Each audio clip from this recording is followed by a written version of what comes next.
Now, the question that I had for you was, knowing that we're exposed to so many stressors already. I mean, there is air pollution, there is water pollution, there is toxicity in food. There's a tremendous amount of stress already on us.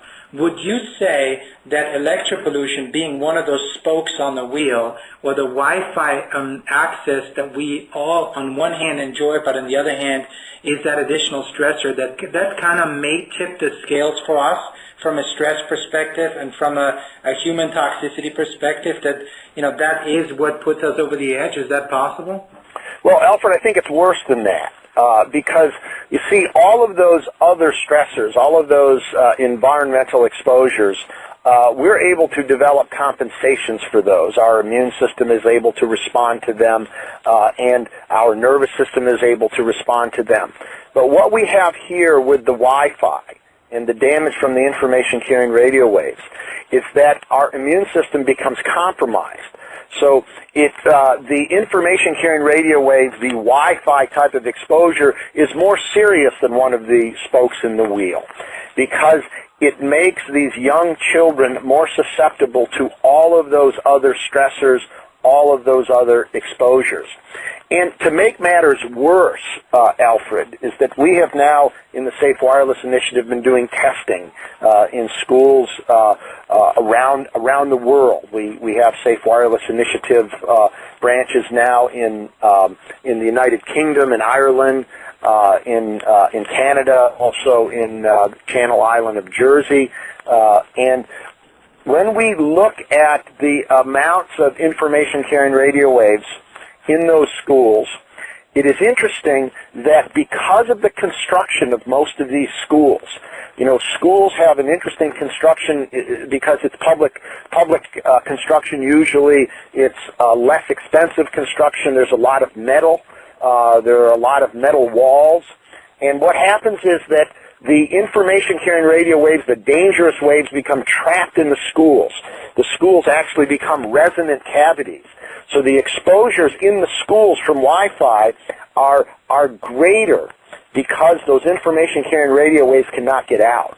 So not only are we talking about a fundamental disruption of the immune system that makes these young people more susceptible, we are also talking about an environment that concentrates the dangerous radio waves, and it underscores once again how tragic a mistake this is for us to be putting Wi-Fi in schools across the world.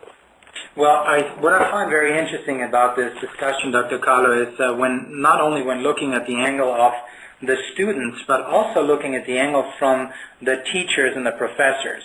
Because, these are individuals that are highly regarded, many of them, that are very educated, and that have a huge responsibility on grooming our kids and our teenagers.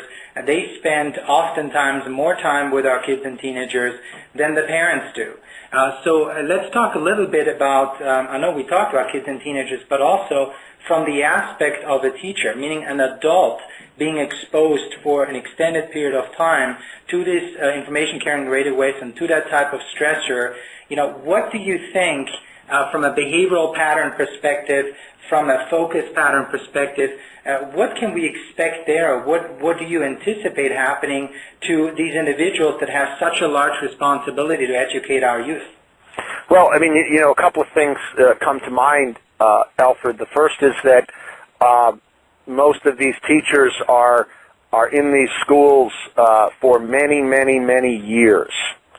So that while the children will move through a middle school, for example, in 3 years, or through a high school in 4 years, and certainly be exposed during that time, the teachers sometimes are there for 25, 30, 40 years. So that you're talking about now looking at a chronic exposure to something that is very, very dangerous. And we actually have been talking to many representatives of teachers' unions, because this is the kind of thing that moves into the workers' compensation area. When you have chronic exposure to these information-carrying radio waves, we're not only talking about an inability to focus, and tempers may be becoming a lot more prevalent. Teachers losing patience. All of those are things that we would expect based on the exposure, but more seriously, we would expect things like brain tumors and leukemia, lymphoma, those types of chronic conditions. So the first thing is you really are talking about an occupational hazard that up until this point has not even been recognized. And then the other thing is that you are talking about a profession that requires the ability to learn, the ability for high levels of cognition, and the ability for very, very good communication skills. And what we would expect to be seeing here are teachers losing their ability to have patience, to have that cognition because of the disruption of intercellular communication. So all of these items are very, very important from not only the student's perspective but also from the teacher's perspective. And I will say that on May 21st, in the United Kingdom, Panorama, which is the United Kingdom's version of 60 Minutes or 2020, is going to have a very, very provocative 1-hour documentary special on Wi-Fi in schools. And that will be May 21st, and the listeners should be able to pick that up on the internet.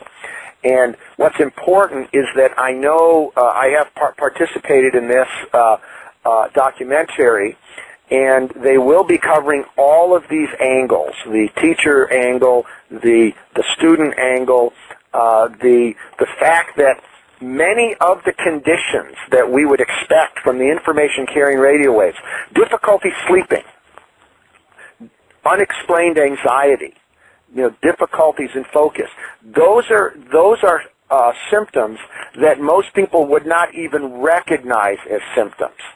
So that what they're going to be focusing on in this documentary is the need to shock people into paying attention. So I would encourage people to mark their calendars.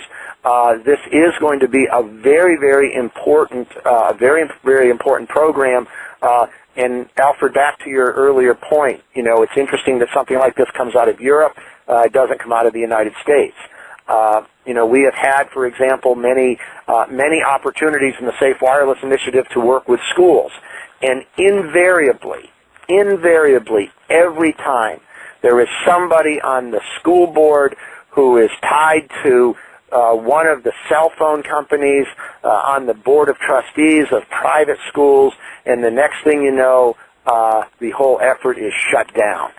So this is one of the problems in the United States that they don't have in Europe, is that the power of the industry to effect their will on the system is much greater here. We seem to be much more responsive here to monetary pressures, and that is why something like this very important program on Wi-Fi will come out of Europe first before the United States.